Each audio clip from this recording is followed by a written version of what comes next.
नमस्कार दोस्तों, मैं आपका दोस्त आपके लिए फिर रामायण का अगला पार्ट लेके आ गया हूँ। विश्वामित्र का आगमन। अयोध्यापति महाराज दशरथ के दरबार में यथोचित आसन पर गुरु वशिष्ठ, मंत्रीगण और दरबारी बैठे थे। अयोध्या नरेश ने गुरु वशिष्ठ से कहा कि हे गुरुदेव, जीवन तो क्षणभंगुर है और मैं वृद्धावस्था की ओर अग्रसर होते जा रहा हूँ। राम, भरत, लक्ष्मण और शत्रुघ्न चारों ही राजकुमार अवश्य खो चुके हैं। मेरी इच्छा है कि इस शरीर को त्यागने से पहले राजकुमारों का विवाह देख लूं। अतः आपसे निवेदन यह है कि इन चारों राजकुमारों के लिए योग्य कन्या की खोज की जाए। महाराज दशरथ की बात पूरी होते ही द्वारपाल ने विश्वामित्र के आगमन की सूचना दी। स्वयं राजा दशरथ ने द्वार पर जाकर विश्वामित्र की अभ्यर्थना की और आदरपूर्वक उन्हें दरबार के अंदर ले आए तथा गुरु वशिष्ठ के पास ही आसन देकर उनको यथोचित सत्कार किया। कुशल क्षेम पूछने के पश्चात राजा दशरथ ने विनम्र वाणी से ऋषि विश्वामित्र से कहा, हे मुनिश्रेष्ठ, आपके दर्शन से मैं कृतार्थ हुआ तथा आपके चरणों की पवित्र धूल से यह राज दरबार और संपूर्ण अयोध्यापुरी धन्य हो गई। अब कृपा करके आप अपने आने का प्रयोजन बताइए और किसी भी प्रकार की आपकी सेवा करके मैं स्वयं को अत्यंत भाग्यशाली समझूंगा। राजा के विनयपूर्ण वचनों को सुनकर मुनि विश्वामित्र बोले, हे राजन, आपने अपने कुल की मर्यादा के अनुरूप ही वचन करे। इक्ष्वाकु वंश के राजाओं की श्रद्धा भक्ति गो, ब्राह्मण और ऋषि मुनियों के प्रति सदैव ही रही है। मैं आपके पास एक विशेष प्रयोजन से आया हूँ। समझिए कि कुछ मांगने के लिए आया हूँ। यदि आप मुझे वांछित वस्तु देने का वचन दें तो मैं अपनी मांग आपके सामने प्रस्तुत करूँ। आपके वचन न देने की दशा में मैं बिना कुछ मांगे ही वापस लौट जाऊँगा। महाराज दशरथ ने कहा, हे ब्रह्मर्षि, आप निसंकोच अपनी मांग रखें। संपूर्ण विश्व जानता है कि रघुकुल के राजाओं का वचन ही उनकी प्रतिज्ञा होती है। आप मांगे तो मैं अपना शीश काट कर भी आपके चरणों में रख सकता हूँ। उनके इन वचनों से आश्वस्त ऋषि विश्वामित्र बोले, राजन, मैं अपने आश्रम में एक यज्ञ कर रहा हूँ। इस यज्ञ के पूर्णहित के समय मारीच और सभाऊ नामक के दो राक्षस आकर रक्त, मांस आदि अपवित्र वस्तुएं यज्ञ वेदी में फेंक देते हैं और इस प्रकार यज्ञ पूर्ण नहीं हो पाता। ऐसा भी अनेक बार कर चुके हैं। मैं उन्हें अपने तेज से श्राप देकर नष्ट भी नहीं कर सकता, क्योंकि यज्ञ करते समय क्रोध करना वर्जित है। मैं जानता हूँ कि आप मर्यादा का पालन करने वाले हैं, ऋषि मुनियों के हितैषी एवं प्रजावत्सल्य राजा हैं। मैं आपसे आपके ज्येष्ठ पुत्र राम को मांगने के लिए आया हूँ, ताकि वह मेरे साथ जाकर राक्षसों से मेरे यज्ञ की रक्षा कर सके और मेरा यज्ञानुष्ठान निर्विघ्न पूरा हो सके। तो मुझे पता है कि राम आसानी के साथ उन दोनों का संहार कर सकते हैं। अतः 10 दिनों के लिए राम को मुझे दे दीजिए। कार्य पूर्ण होते ही मैं उन्हें सकुशल आपके पास वापस पहुंचा दूंगा। विश्वामित्र की बात सुनकर राजा दशरथ को अत्यंत विषाद हुआ। ऐसा लगने लगा कि वे अभी मूर्छित हो जाएंगे। फिर स्वयं को संभाल कर उन्होंने कहा, मुनिवर, राम अभी बालक है। राक्षसों का सामना करना उसके लिए संभव नहीं होगा। आपके यज्ञ की रक्षा करने के लिए मैं स्वयं ही जाने को तैयार हूँ।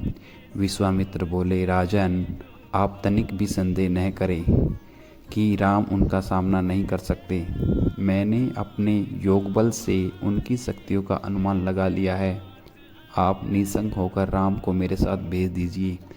इस पर राजा दशरथ ने उत्तर दिया, हे मुनिश्रेष्ठ, राम ने अभी तक किसी राक्षस के माया प्रचंडों को नहीं देखा है और इसे इस प्रकार के युद्ध का अनुभव भी नहीं है। जब से उसने जन्म लिया है, मैंने उसे अपनी आंखों के सामने से कभी ओझल भी नहीं होने दिया। उसके वियोग से मेरे प्राण निकल जाएंगे।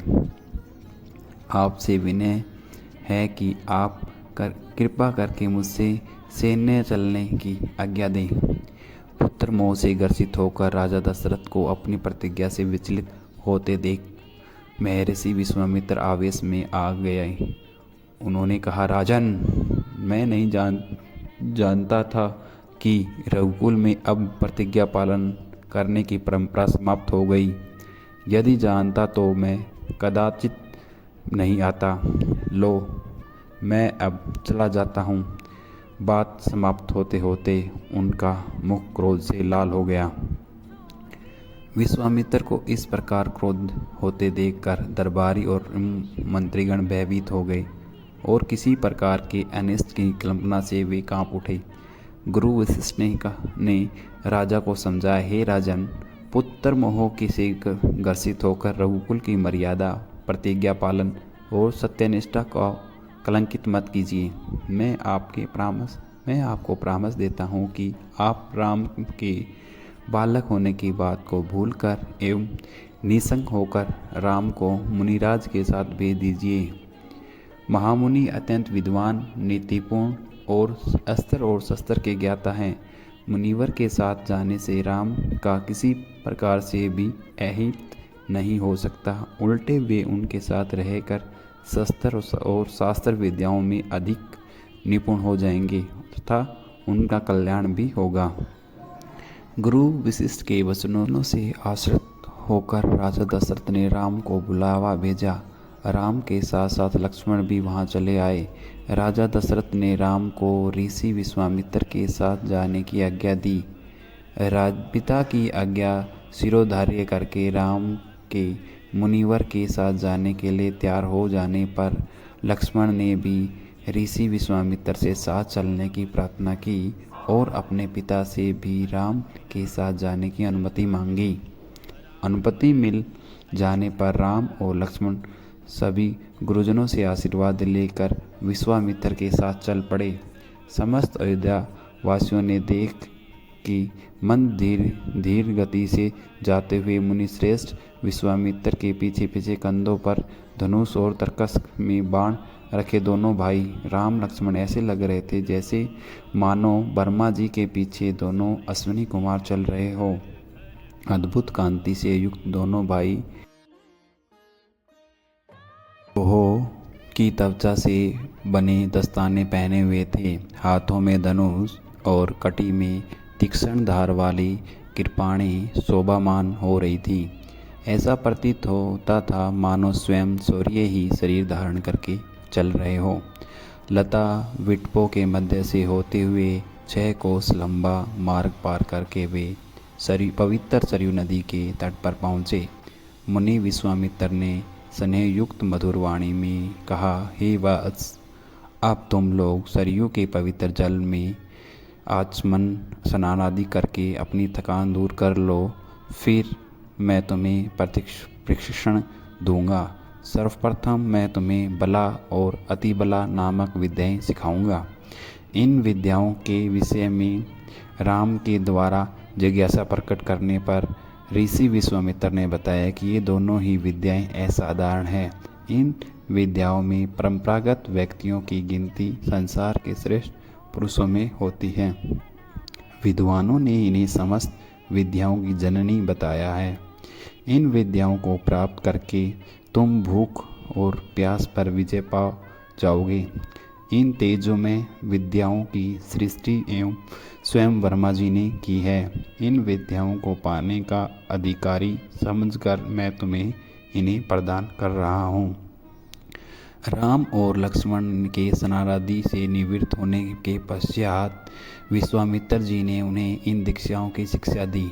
इन विद्याओं के प्राप्त होने पर उनके मुखमंडल पर अद्भुत कांति आ गई।